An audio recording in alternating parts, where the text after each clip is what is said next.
Le partenariat avec la Banque Palatine est un partenariat de long terme qui a été initié en 2013 et on peut dire qu'avec la banque nous faisons cause commune pour donner de la visibilité, pour donner à voir, pour incarner les belles histoires, les belles réussites de développement des entreprises de taille intermédiaire. La Banque Palatine le fait avec le Grand Prix des ETI chaque année. Et on peut dire que notre partenariat s'est accéléré, s'est renforcé cette dernière année, notamment avec la publication et la conception d'un baromètre du financement des entreprises de taille intermédiaire qui est publié tous les 3 mois et qui permet de monitorer la situation d'activité des entreprises de taille intermédiaire et leurs besoins de financement. C'est 3 missions fondamentales au service de l'intérêt général et au service de la défense des entreprises de taille intermédiaire. La première mission, c'est de porter la marque ETI dans le débat public économique et ça consiste tout simplement en montrant combien les ETI pèsent dans l'économie française, comment elles se développent, quelles sont leurs contributions à l'emploi, quelles sont la manière dont elles se transforment d'un point de vue écologique, d'un point de vue digital, quels sont les traits caractéristiques et les spécificités de ces entreprises qui en font des actifs stratégiques pour l'économie et qui font de ces entreprises des entreprises essentielles dans le tissu économique français, lors même qu'elles ont été, avant 2008 et la création de la catégorie ETI, un peu ignorées de la puissance publique. Et nous travaillons tout spécifiquement sur 3 enjeux clés des ETI. Des enjeux qui ont d'ailleurs été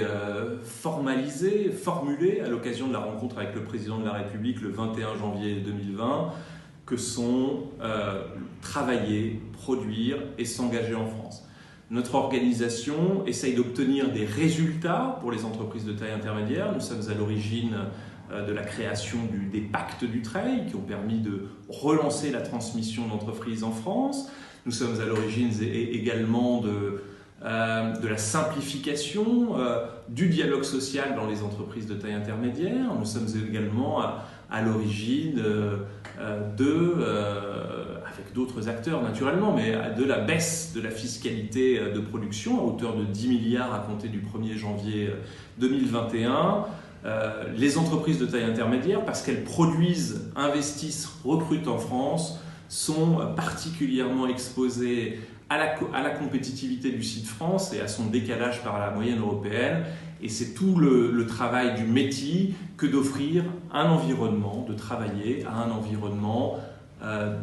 qui soit propice au développement de ces entreprises. Le métier travaille à consolider, à fédérer les ETI et nous le faisons à l'échelle régionale à travers le déploiement de clubs ETI, des clubs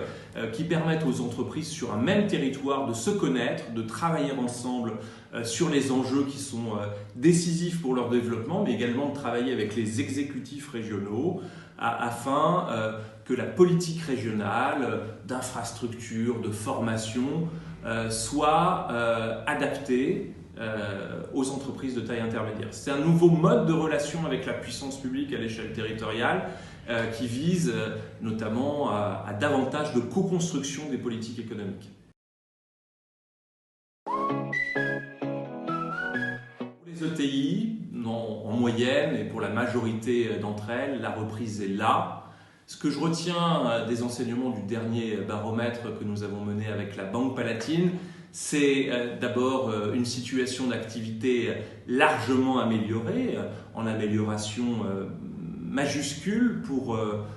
les entreprises de taille intermédiaire, non seulement par rapport à 2020, une période qui était une période de redémarrage, mais de redémarrage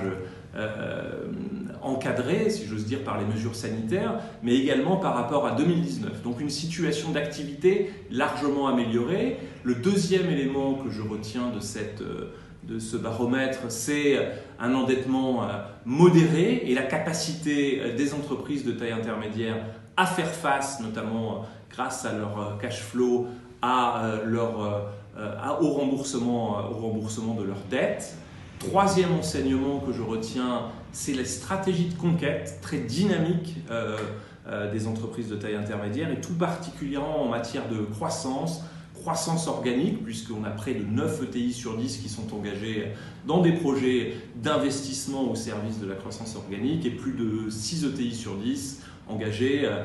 dans des dynamiques de rapprochement, de fusion-acquisition, de croissance externe.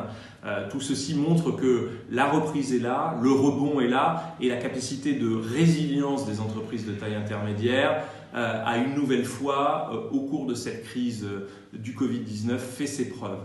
Dernier enseignement, et peut-être un point bémol.